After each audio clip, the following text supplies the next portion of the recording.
2 3 4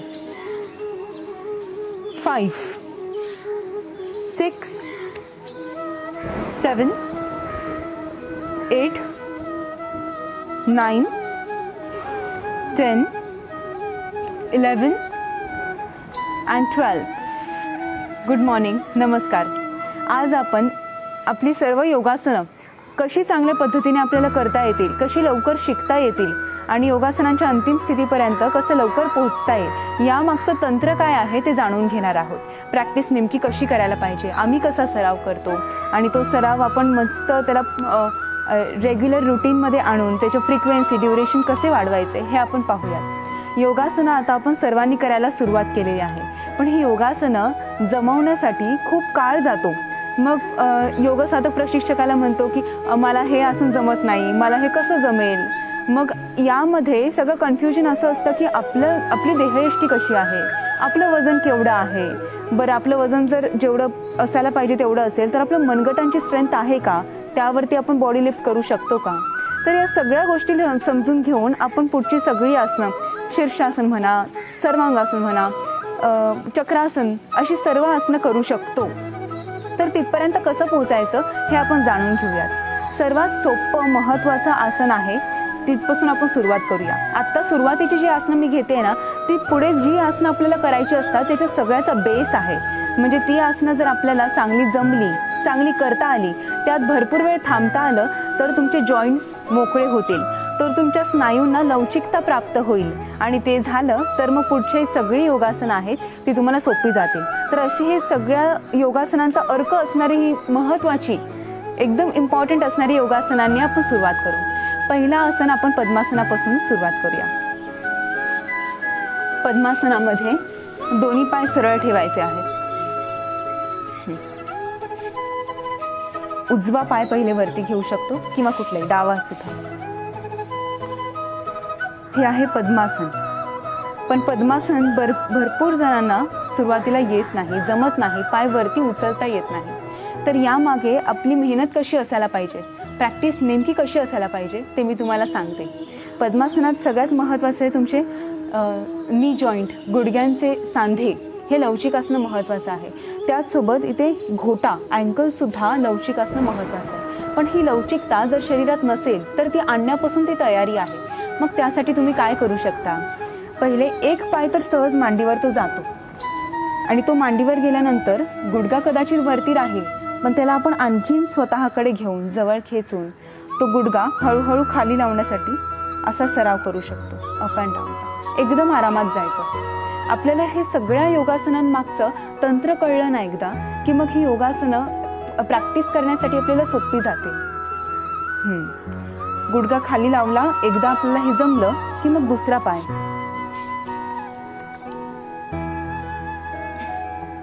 ही सगळी लवचिकता आहे ती प्रत्येकाची पर्सनल लेवलवरती आहे. ती कोणीही आपल्याला सांगितलं की हे आसन एवढ्या दिवसात तुम्हाला जमेल तर ते तसंच होईल असं नाही, कारण प्रत्येकाची देहयष्टी वेगवेगळी असते. तर आता हा पाय पहिले एक आठवड्यामध्ये पण काही जणांना पद्मासन जमेल, काही जणांची जर मांड्या जास्त असतील तर ते जमायला थोडासा वेळ लागेल. उलट तो सराव जर सुरू असतो ना, ती प्रोसेस आहे ना प्रॅक्टिसची, त्याच प्रोसेसमध्ये बेनिफिट्स व्हायला सुरुवात होते. म्हणजे जर मांड्या जास्त असतील तर मग पद्मासनाचा सराव करता करता मांड्या कमी व्हायला लागतात आणि त्यानंतर लवचिकता त्या सांध्यांमध्ये सुद्धा येते. आणि मग एक पाय असा घ्यायचा, दुसरा पाय वरती जात नसेल, सुरुवातीला असा असेल तर तो खाली घेऊन पहिला अशा बसण्याची प्रॅक्टिस करायची. मग तोच पाय वरती घ्यायचा आणि कळा मात्र खूप जाणवणार आहेत. पाय वरती घेतला किंवा परत आपण खाली घ्यायचा, परत तो वरती आणि परत खाली, असं करत करत जर तुम्हाला ड्युरेशन वाढवता येत नसेल, स्थिरम सुखम अवस्था गाठण्यासाठी आपल्याला स्थिर होणं महत्त्वाचं आहे हे मान्य आहे, पण स्थिर होण्यासाठी त्या कळा देऊन आपल्याला स्नायू दुखरे करायचे नाही आहेत. मग अशा वेळेस आपण रिपिटेशन्स करू शकतो. हे रिपिटेशन्स तुम्ही सतत करू शकता. Down and up, then down, आरामात घ्यायचं अँड अप, असं करत करत लवचिकता तुमच्या सांध्यांमध्ये येऊ लागेल आणि मग तुम्हाला पद्मासन मिळेल. हा बेस आहे आसनांचा, कारण गुडघ्यांमधून जेव्हा बेंडिंग्स होते तेव्हा वज्रासन, वीरासन, सुप्त वीरासन, ढेकासन अशी योगासन आपल्याला जमू लागतात. त्यासाठी तुम्हाला लवचिकता पायांमध्ये असणं महत्त्वाचं आहे आणि त्याच्यासाठी पद्मासन करणं, पद्मासनात प्राणायामाचा सराव करणं या सगळ्या प्रॅक्टिस तुम्ही करायला सुरुवात करा. नेक्स्ट आसन पर्वतासन. Sit straight. आता बॅक स्ट्रेट ठेवणं हा किती मोठी शिकवण आहे ही आपल्याला. तर ही स्ट्रेट बॅक आहे तो प्रत्येक योगासनामध्ये आपल्याला महत्त्वाचा भाग असतो.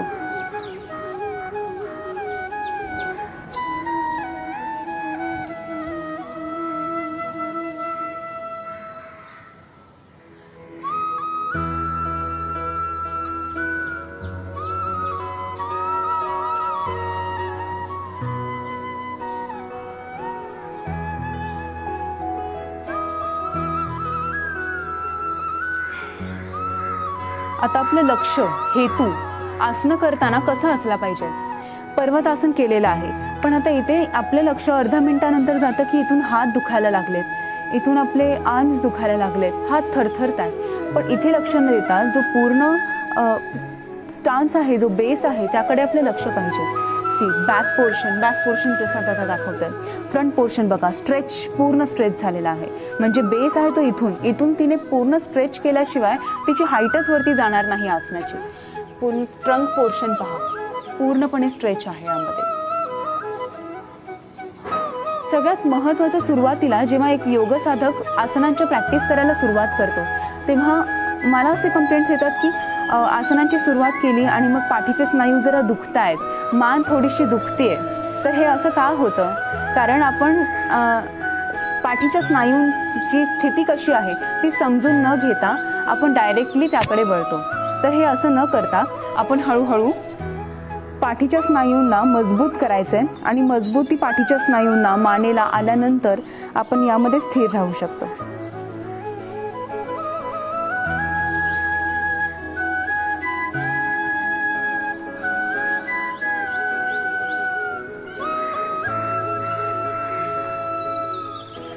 सर्वच आसनांमध्ये एका फायद्यासोबत अनेक फायदे शरीराला होत असतात. म्हणजे आता हे आसन, आपण या आसनाची पोझिशन बघताना आपण म्हणू शकतो की हे गुडघ्यांसाठी उपयुक्त आहे, कमरेसाठी, पाठीसाठी आणि हातांसाठी, हात मजबूत करण्यासाठी, खांद्यांसाठी. पण त्याचसोबत यामध्ये आपलं लक्ष इथे पण गेलं पाहिजे की आपला front portion, chest part, ribs आणि रिब्सचे इंटरकोस्टल मसल्स हे वरच्या दिशेला ताणले गेलेले आहेत. तर तो ताण एकासोबत शरीरातल्या अनेक अवयवांना आणि स्नायूंना त्याचा फायदा करून देत असतो. यामध्ये तसं झाल्यामुळे डायफ्रम, उदरपटल हे वरच्या दिशेने कॉन्ट्रॅक्ट झालेलं आहे. त्याचसोबत आणखीन काय काय गोष्टी घडल्या आहेत. स्ट्रेच दिल्यामुळे इथे पोकळी निर्माण झाली आहे, आपोआप पोट आतमध्ये गेलं आहे. कारण हा स्ट्रेच जेवढी चेस्टवरती तेवढं पोट आतमध्ये जातं. तसंच अधोमुख श्वानासनात सुद्धा होत असतं. त्यामुळे पोटातल्या अवयवांसाठी, तिथे रक्तसंचार चांगला होण्यासाठी सुद्धा उपयुक्त आहे. आपल्या हृदयाला नकळतपणे यामध्ये मसाज घडतो, कारण पुढचे स्नायू संपूर्ण वरच्या दिशेला ताणले जातात आणि त्यामुळे हृदयाचे आकुंचन, प्रसरण ही क्रिया अगदी सुलभ होते. तिथे स्टिफनेस राहत नाही, तिथल्या नर्व्स, तिथल्या आर्टरीज या मोकळ्या होतात. रिलॅक्स. आता पुढचा योगासन आपण शिकूयात. भद्रासन. हे केल्यानंतर खूप बरं वाटतं. सुरुवातीला पहिले ही एक्सरसाइज आपण करतो, त्याने पाय अगदी मोकळे होऊन जातात. पण या आसनात जेव्हा आपण 3-4 मिनटं, 5 मिनटं थांबण्याचा प्रयत्न करू तेव्हा कुठे कुठे हा ताण घेऊन जातो आपल्याला, हे तुम्ही अनुभवा. ही एक्सरसाइज मी सुरुवातीला आसनाच्या आधी का घेतली, कारण या एक्सरसाइजमुळे, आसन म्हणजे काय याची अंतिम स्थिती, पाय पूर्ण गुडघे खाली, मग हात गुडघ्यांवरती आणि पाठ ताठ, ही अंतिम स्थिती. पण हे करण्यासाठी जो जोर लागतो तो पूर्ण आपल्याला पाठीतून, पोटातून, हातांमधून द्यावा लागतो आणि त्यासाठी आपल्याला इथे फ्लेक्झिबिलिटी नसते. पद्मासनाचं केलं त्याचप्रमाणे आपण भद्रासनात सुद्धा केलं पाहिजे. Up and down. पहिले गुडघे पूर्ण खाली लागायला लागले की त्यानंतर पाठ ताठ.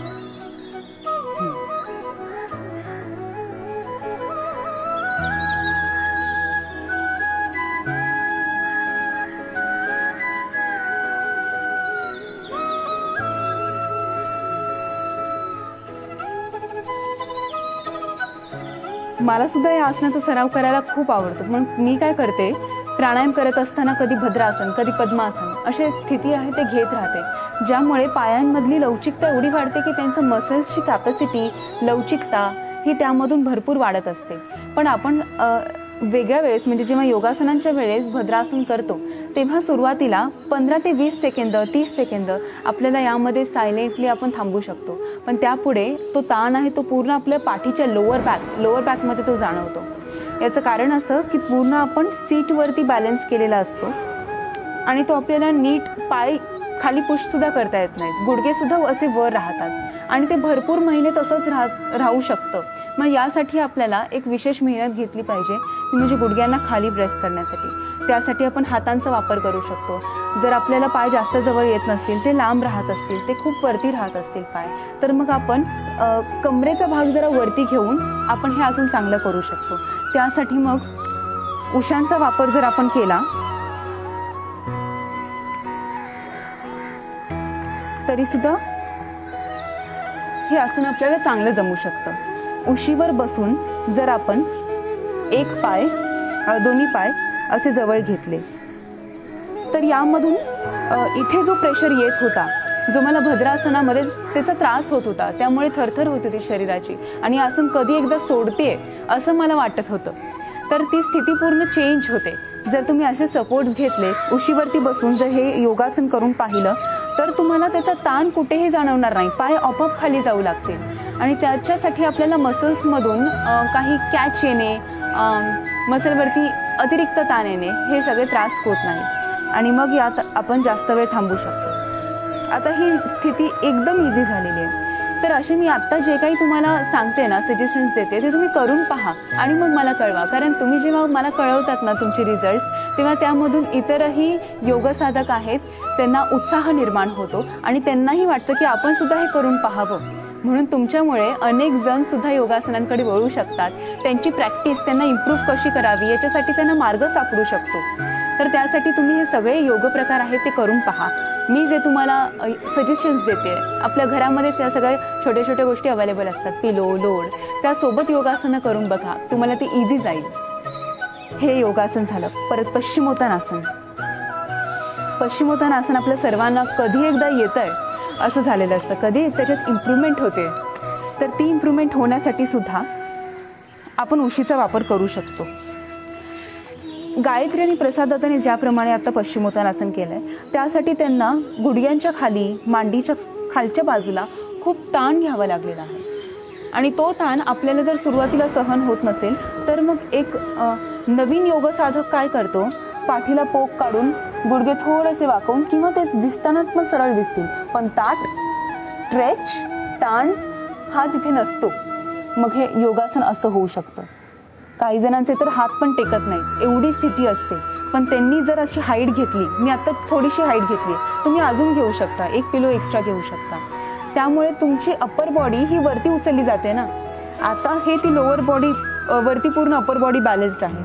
पण आता स्लँटिंग पोज जर पायांपासून हिप्सपर्यंत झाली, अँकल्सपासून अशी, तर माझी अप्पर बॉडी वरती येणार आणि त्यामुळे मी पुढे झुकण्यासाठी मला त्याची मदत होणार. मग जर हात पोचत नसतील बसल्या वेळेस तर तुम्ही अशी हाईट घेऊन हात पुढे टेकवण्याचा प्रयत्न करू शकता. इथपर्यंत आलात की मग हळूहळू खाली बेंड करा.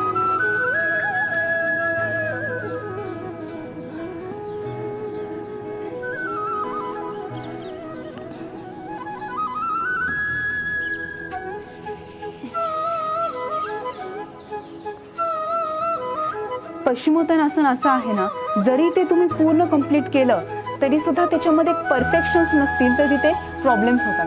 म्हणून जर इतर समोरची व्यक्ती सांगत असेल की हो तुला हे आसन जमलेलं आहे, खूप छान केलेस आसन, तरी सुद्धा स्वतःला तुम्हाला इम्प्रूव्हमेंट करताना तुम्हाला शरीराने तुम्हाला ऑर्डर्स दिल्या पाहिजेत, ॲडवाईस दिली पाहिजे की इथून आपण आणखीन पुढे जाऊ शकतो, आणखीन पाठीला पोक आहे ते फ्लॅट करत जाऊ शकतो. आणि हे केव्हा होणार, जेव्हा तुम्हाला येतंय तेवढं बेंड करून त्यामध्ये जास्त वेळ थांबाल. तर आता तुम्ही प्रयत्न करत असताना या पश्चिमोत्तानासनामध्ये सगळ्यात महत्त्वाचा भाग जो आपल्याला पुढे जाऊ देत नाही, जो आपल्याला फॉरवर्ड बेंड वाढवू देत नाही, तो आहे पायांचा. कारण आपण जेव्हा फॉरवर्ड बेंड करायला जातो तेव्हा पेटके, तेव्हा खूप अतिरिक्त ताण आपल्याला पोटऱ्यांना आणि मांड्यांच्या मागे, हामस्ट्रिंग मसल्सला, गुडघ्यांच्या मागे हा ताण जाणवत असतो. तर तो ताण नाहीसा करण्यासाठी आपल्याला तिथला स्टिफनेस नाहीसा केला पाहिजे, तिथल्या आर्टरीज आहेत, रक्तवाहिन्या आहेत, तर त्या टणक असतात, टणक झालेल्या असतील आणि म्हणून त्यामध्ये आपल्याला त्रास होतोय. मग यांना हलकं फुलकं कसं करायचं, यामध्ये रक्तस्राव कसा वाढवायचा, तर त्यासाठी मी तुम्हाला एक स्ट्रेच सांगते. हा स्ट्रेच असा आहे की पश्चिमोत्तानासन म्हणा, जानुशिरासन, कूर्मासन, उग्रासन, उपविष्ट कोणासन, हलासनसुद्धा. हलासन केल्यावर पण गुडघे वाकलेले असतात, मग त्याला हलासन आपल्याला पूर्ण म्हणता येणार नाही, कारण ते जास्तीत जास्त पुढे स्ट्रेच केलेलं नसतं. तर त्यासाठी हा उपयुक्त स्ट्रेच तुम्हाला सर्वांनाच आहे. हा पहा, एक पाय पुढे ठेवला, एक पाय मागे ठेवलेला आहे, सरळ मी उभी आहे. यामध्ये काय होईल, तुमच्या अलाइनमेंट्स चांगल्या होतील. त्यामुळे पश्चिमोत्तानासनामध्ये नेमका ताण कुठे घ्यावा, तो दोन्ही याच्यावरती बॅलन्स कसा करावा, हे आपल्याला लक्षात येईल. आता हा फॉरवर्ड बेंड करत असताना एखादा बिगिनर असतो ना, त्याला जर गुडघा सरळ करायचा असेल तर तो गुडघा सरळ करताना मागच्या पायावरती त्याचं दुर्लक्ष होतं आणि जर मागचा पाय सरळ केला तर मग पुढे इम्बॅलन्स होतो. म्हणून दोन्ही पायांच्या ठिकाणी आपल्याला भरपूर एनर्जी लावून गुडघ्यांमधून आपल्याला सरळपणा आणायचा. हा सरळपणा आणला की मग पाठ, पहिले पाय सरळ झाले की मग पाठीला हा पोक असेल तर ऑफकोर्स आपल्याला इथे तो स्ट्रेच नाही येणार. तर मी इथेच थांबते. इथे या लेवलवरती पाय सरळ आहेत आणि पाठीला पोक आहे, पण आत्ता मला जो ताण आहे त्यापेक्षा जवळजवळ 60% जास्त ताण मला जेव्हा पाठ अशी ताट करते ना तिथेच आहे. बघा, मी हात पण नाही हलवले, लेवल पण नाही वर खाली घेतली, सरळ पाठ केले की मला सरळ ताण इकडे एक्स्ट्रा जाणवला. तुम्ही आत्ता करून पहा हे पोक आणि हा सरळपणा. मग आता इथे फ्लेक्झिबिलिटीचा प्रश्न आहे का, की मला एवढं बेंड करता येतंय, आता एवढं बेंड करून सुद्धा मला पोक असेल ना हा, तर मला तो ताण नाही येते, खरंच नाही येते, आत्ता इथे नाही जाणवत. पण तो जर पाठ सरळ असेल आणि खाली गेला तर तो ताण येतो. सेम थिंग इन पश्चिमोत्तानासनाचं. पश्चिमोत्तानासनात सुद्धा हेच होतं. मग आता पाय कितीही सरळ दिसू दे, त्यामध्ये ताण आणण्यासाठी तुम्हाला पायांचे चवडे स्वतःकडे ताणायचे, पायांच्या चवड्यांना पकडायचं, त्यांना पहिले खेचायचं, बरोबर आपल्या टाचा आणि बोटं ही लागलेली आहेत का ते पाहायचं, नीज जॉईन करायचं आणि मग पाठ सरळ. हे एवढं पण चालेल. मस्त ताण, बरोबर ताण मिळाला आणि बेंड.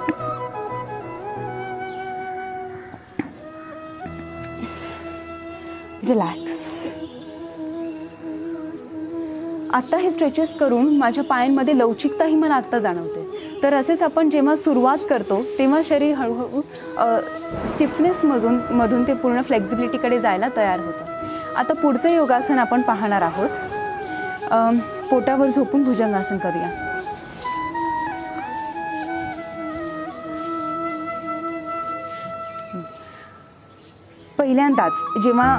पहिल्यांदा किंवा एका प्रॅक्टिस नंतर सुद्धा जर नेमकं हे योगासन कसं करायचं हे लक्षात नाही आलं तर आपण नेहमी बेंडिंग आहे ती फक्त लोअर बॅकमधून करतो आणि इथेच आपलं चुकतं. तर इथे तंत्र काय वापरलं पाहिजे, आपण लक्षात काय घेतलं पाहिजे की इथे पूर्ण बॅकवर्ड बेंडिंग आली पाहिजे. मी जसं सुरुवातीला म्हटलं की पाठ दुखते, त्यानंतर मानेचा पोर्शन आहे तो इथून दुखू शकतो सुरुवातीला जर आपण योग्य पद्धतीने नाही गेलो तर हे यामुळे होतं. जर तुम्ही पूर्णपणे कमरेतून बेंड केलात, हात सरळ केले फक्त आणि कमरेतून बेंड केला तर मग तुम्हाला कमरेचा त्रास होऊ शकतो. कारण काय आहे, बाकीचे वरचे सर्व मणके आहेत ना ते चल सांधे आहेत, पण सॅक्रम आणि कॉकिक्स आहे तो अचल भाग आहे, तिथे स्टिफनेस आहे, भरपूर प्रमाणात आहे आणि त्यामुळे तुम्ही कमरेतून बेंड करता कामा नये. तर यासाठी तुम्ही पहिले आपण काय करतो, मान समोर ठेवून बेंड करतो, पण सुरुवातीलाच या पोझिशनमध्ये जर करेक्ट आपल्याला व्हायचं असेल तर आपल्याला पहिले मान मागे घ्यावी लागणार. ही मान मागे घेतली की पहिले चेहराच पूर्ण मागे घेत जायचा आणि मग खांद्यांवर इथपर्यंत आलात की खांद्यांवर मेहनत घ्यायची, खांदे पूर्ण मागे घेतले की बेंड. आणि यामुळे आपलं दुर्लक्ष होऊ शकतं कारण आपण याला बॅकवर्ड बेंडिंगचं आसन समजतं. बॅकवर्ड बेंडिंग आहे पण फ्रंट पोर्शन सुद्धा यामध्ये स्ट्रेच होत आहे. फ्रंट पोर्शन इतका की तो या हनुवटीपासून पूर्ण पोटापर्यंत लोअर स्टमकपर्यंत तो स्ट्रेच झाला. मग हे आसन आपल्याला जर आपण करत होतो त्या पद्धतीने पाठीचं दुखणं वाढवणारं असेल तर अशा पद्धतीने पाठीच्या स्नायूंना मजबूती सुद्धा मिळते, पाठीचा कणा अगदी सरळ रेषेत त्याला व्यायाम घडतो आणि त्याचसोबत मानेचे स्नायू सुद्धा तिथे लवचिकता येते. मानदुखी हा त्रास भरपूर जणांना होतो. कॉम्प्युटरवरती अभ्यास, मुलांचा अभ्यास किंवा घरातलं काम कॉम्प्युटरवरती बसून त्याचा त्रास होत असतो, दुहेरी हनुवटी असते आणि सगळ्यात महत्त्वाचा फुफ्फुसांचा भाग हा यामध्ये ताणला जातो. अशी आसनं मग ही असे बेनिफिट्स जे योगासनांचे आहेत ना ते एकमेकांवरती अवलंबून असतात. कारण जर आपण यामध्ये बेंड केला तर आपले रिब्स एक्सपांड होतील, नाहीतर या पोर्शनमध्ये नेहमी रिब्स असतात आणि जेव्हा खांदे मागे जातात तेव्हा रिब्सच्या वरचे सर्व मसल्स आहेत ते मागच्या दिशेने खांद्यांच्या दिशेने ताणले जातात. कारण जास्तीत जास्त आपण मागे जाण्याचा प्रयत्न करतोय आणि त्यामुळे लंग्सची कॅपॅसिटी आहे ती वाढते, कारण तिथे त्यांना लंग्सला पसरण्यासाठी जागा मिळते. आणि मग यामध्ये जर आपण श्वास सामान्य ठेवून तो स्ट्रेच 40 सेकंद 45 सेकंदाच्या वर जेव्हा टिकवतो तेव्हा तुमची फ्लेक्झिबिलिटी वाढणार. नाहीतर आपण फक्त अप अँड डाऊन इथपर्यंत जर राहिलो तर ती फ्लेक्झिबिलिटी वाढण्यासाठी स्कोप नाही. पण फ्लेक्झिबिलिटीचा सुद्धा आधीचा भाग आहे तो स्टिफनेस घालवण्यासाठी तुम्ही रिपिटेशन्स करा आणि इम्प्रूव्हमेंटसाठी तुम्ही ड्युरेशन वाढवा. तर हे आहे भुजंगासन. याच अशाच पोर्शन्समध्ये आणखीन कुठली आसनं येतात? उष्ट्रासन, चक्रासन. पटकन बघूया. उष्ट्रासन आहे. सेम थिंग भुजंगासनात घडलं तेच, खांदे मागे पण मान मागे आणि पूर्ण फ्रंट पोर्शन स्ट्रेच. श्वास अगदी सामान्य ठेवून आपल्याला यामध्ये थांबता आलं पाहिजे. पुढचं चक्रासन.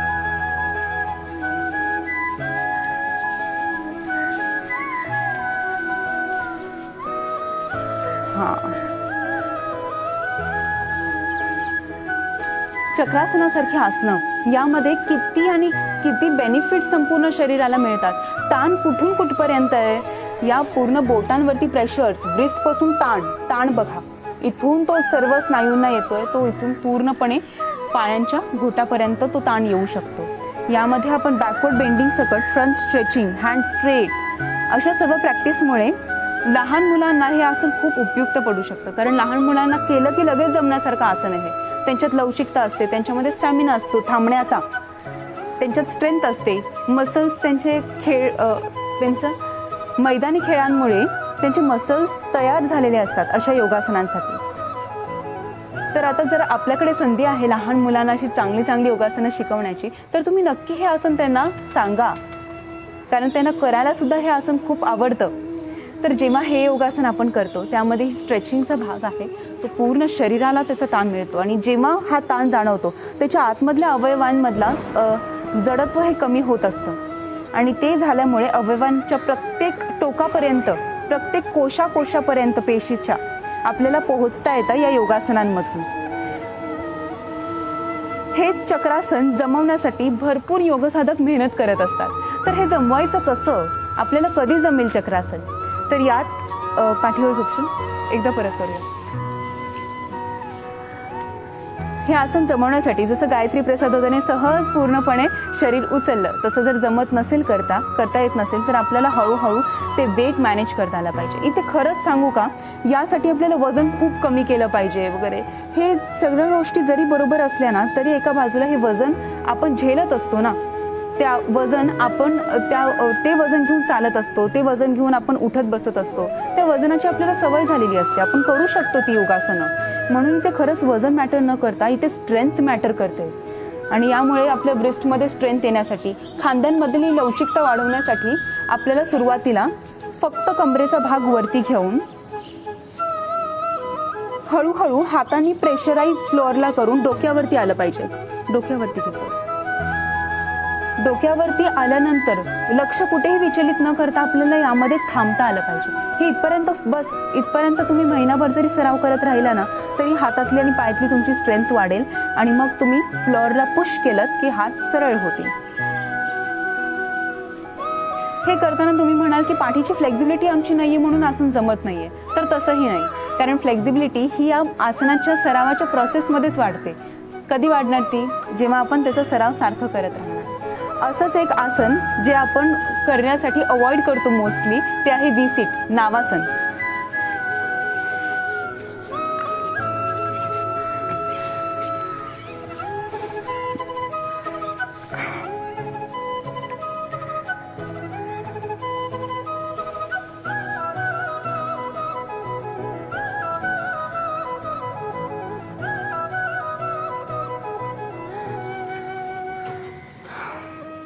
हे आसन असं आहे की ज्यामध्ये सुरुवातीला जर मसल्स बल्की असतील तर आपल्याला जास्त वेळ थांबता येत नाही आणि त्यासाठी आपण एकदा करून पाहतो, नंतर सोडून चला ठीक आहे आता आपण पुढचं आसन करूया असं होतं. मग आता यामध्ये खरं सांगू का, हे आपण सगळ्यांनी शिकणं फार महत्त्वाचं आहे. जमवायची असतात ही अशी आसनं, चक्रासन म्हणा, अर्धनावासन, उत्कटासन आहे, उत्कटासनात सुद्धा चेअर सिटिंग पोज नाही थांबता येत त्यामध्ये, तर ती अशी आसनं जमवायची कशी, तर सुरुवातीला यातनं एखादा बिगिनर असेल, तो शिकतोय हे आसन, तर त्याच्यात सगळ्यात जो हेतू आहे ना आसनाचा, म्हणजे पोटावरती जो प्रेशर येणार आहे त्याच्या अगोदर त्याच्या हिप्सवरती, त्याच्या थाईजवरती येणार, कारण पायातून जास्त पोर्शन आहे, बॉडी पोर्शन, तो आपल्याला होल्ड करायचा असतो. वजन जास्त पायांवरती सुरुवातीला जाणवतं.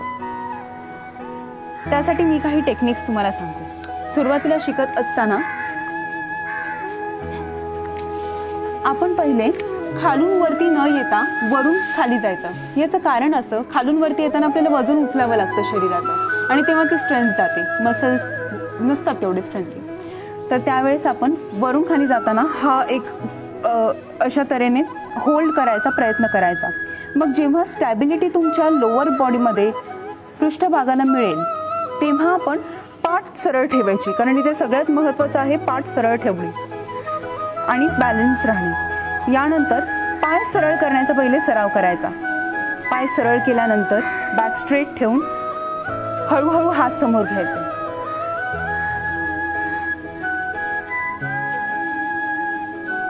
आणि हे सुद्धा जमल्यानंतर आपण व्ही सिट करू शकतो.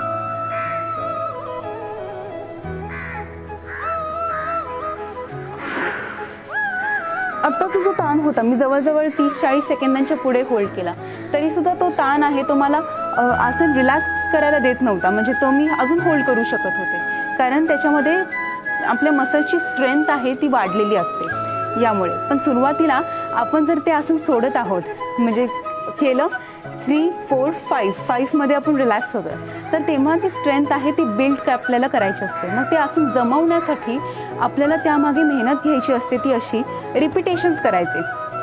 मग काय होणार, जर ते आसन 1 मिनिटासाठी आपल्याला करायचं आहे तर त्याच्यामध्ये आपण भाग करू शकतो ना, म्हणजे 5 सेकंद 5 5 5 5 5 5 असं करत आपण ते 7-8 वेळा 8-10 वेळा आपण ते योगासन करून ते आसन जमवू शकतो. हे सर्व योगासनांबाबतीत आहे.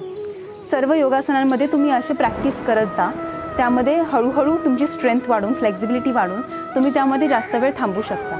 आणि आता या आसनाचा हेतू काय असायला पाहिजे, आता आपण फक्त एकच हेतू ठेवला की पोट कमी करण्यासाठी नावासन महत्त्वाचं आहे, हे आपण ऐकलं असेल, वाचलं असेल, आणि त्यासाठी जर आपण हे योगासन करतोय, तर हे वजन कमी करणे, पोट कमी करणे हा फक्त आपल्या शरीराच्या बाकीच्या अवयवांना चांगला व्यायाम घडावा किंवा त्यांचं आरोग्य चांगलं राहावं यासाठी वजन कमी करणं फार महत्त्वाचं आहे. आपण फक्त दिसण्यासाठी किंवा तो फक्त वजन कमी असलं पाहिजे यासाठी तो हेतू न ठेवता आपल्या योगासनांमध्ये भरपूर आतमध्ये आपल्याला एंटर करता यावं, प्रत्येक अवयवापर्यंत पोहोचता यावं यासाठी ते वजन हटवा. मग तुम्ही जेव्हा नावासन करता तेव्हा हळूहळू त्या सरावामध्येच पोट कमी होईल आणि पोट कमी होऊन जो प्रेशर आपल्या आतड्यांवरती येईल तो प्रेशर महत्त्वाचा आहे. आतड्यांवरती येऊन तिथली डायजेस्टिव्ह पॉवर म्हणा ती वाढते.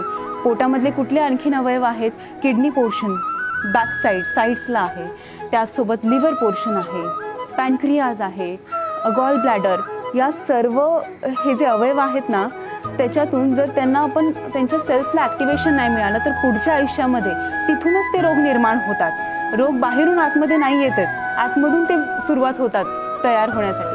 आणि त्यासाठी आपल्याला ही प्रॅक्टिस आहे ना ती एवढी महत्त्वाची ठरेल.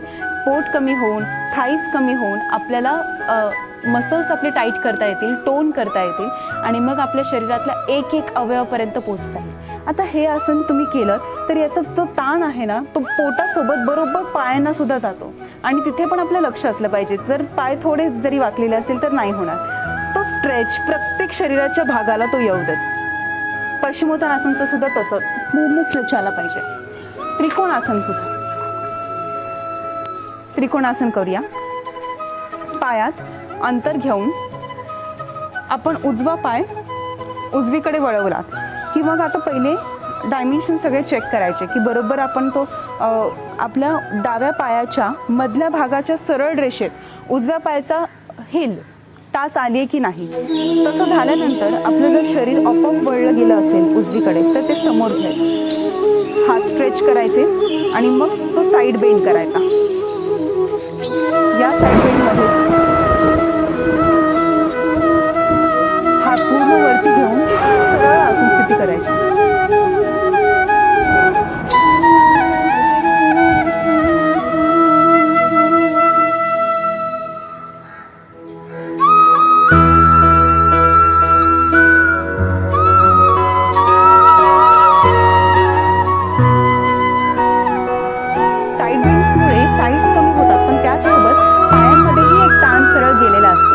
प्रत्येक योगासनात तुम्ही शरीराच्या प्रत्येक अवयवाकडे लक्ष द्या, हे मला यातून सांगायचं आहे.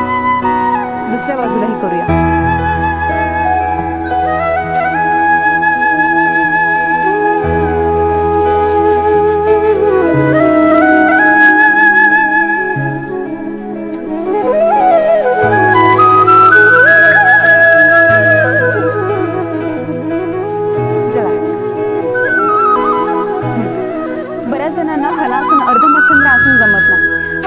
कसं जमवायचं ते पाहू. उशीच्या मदतीने आपण हे करू शकतो. अर्धनावासन आणि पूर्ण अर्धमत्संद्र आसन आणि पूर्ण मत्संद्र हे तुम्ही दोघांनी सर्वांनी करून द्या. आणि ते उशीच्या मदतीने कसं करायचं ते मी तुम्हाला करून दाखवते. एक पाय आपण यामध्ये वापरतो, ते आहे अर्धमत्संद्र आसन आणि प्रथमतः करतो पूर्ण मत्संद्र.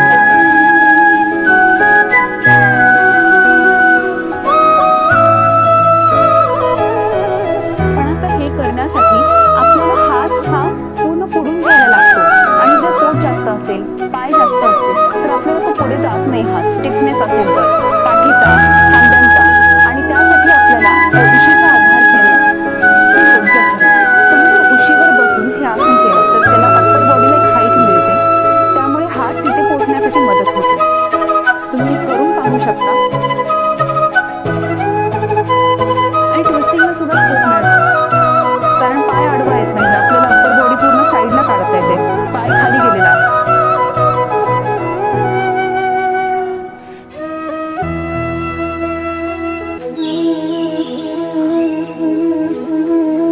आता आपण हलासन सुद्धा एक पाहून घेऊया की ते जर जमत नसेल तर आपण कसं करायचं ते. अशी एक हाईट घ्यायची. हाईट घेतल्यानंतर पाठीवरती झोपायचं, पण ते कसं, यावरती आपण कंबर ठेवून मान खाली येईल आणि अप्पर पोर्शन खाली येईल असं करायचं. आता आपोआप कंबर वरती घेतलेली आहे, आपोआप कंबर वरती आलेली आहे, तर त्यावेळेस आपण दोन्ही पाय फक्त असे फोल्ड केले आणि स्ट्रेट केले की आरामात हे आसन जमतंय. बस सरळ केले.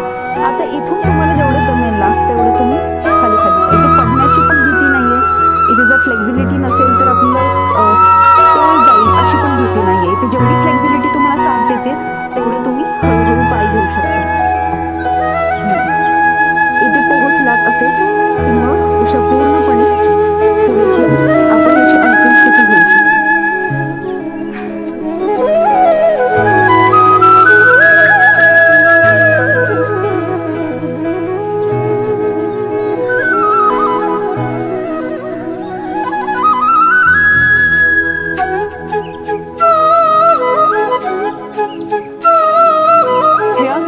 की सगळे फॉरवर्ड बेंडिंग पोस्चर्स मधली आसन आहेत ती आपल्याला जमायला सुरुवात होते. म्हणून तुम्ही इन्व्हर्जन्स आपल्याला शिकायचे तर त्याची सुरुवात सर्वांगासन, हलासन इथपासून तुम्ही करा. यासाठी उशांचा सपोर्ट कसा घ्यायचा ते आपण पाहिलं. मग यामुळे ज्यांना पाठीचा गंभीर त्रास आहे किंवा आजी आजोबा आहेत त्यांना सुद्धा हे आसन करण्यासाठी किती सोपं जाईल. सोफ्यावरती, बेडवरती अशा उशा घेऊन आपण हे आसन करू शकतो.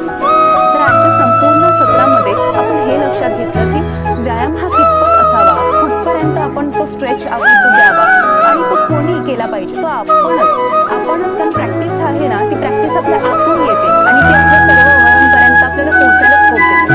आणि ट्रेनिंग्स आहेत ना, ते ट्रेनिंग आपल्याला त्यासाठी साथ देत असतात. मग आता हे ट्रेनिंग्स आहेत त्यातून तुम्ही लक्षात घ्या, याच्यातले सगळे पॉईंट्स तुमच्या शरीराशी रिलेटेड आहेत की आता आपल्याला हे आसन जमताना काही फॉल्ट येत होता, कुठे स्टिफनेस वाटत होता, तर त्याला तो स्टिफनेस घालून टाकण्यासाठी असेच तुम्ही रिपिटेशन्स आणि फ्रिक्वेन्सी सगळे वाढवत चला, ड्युरेशन वाढवत चला. हे आसन तुम्हाला सगळे नीट जमते.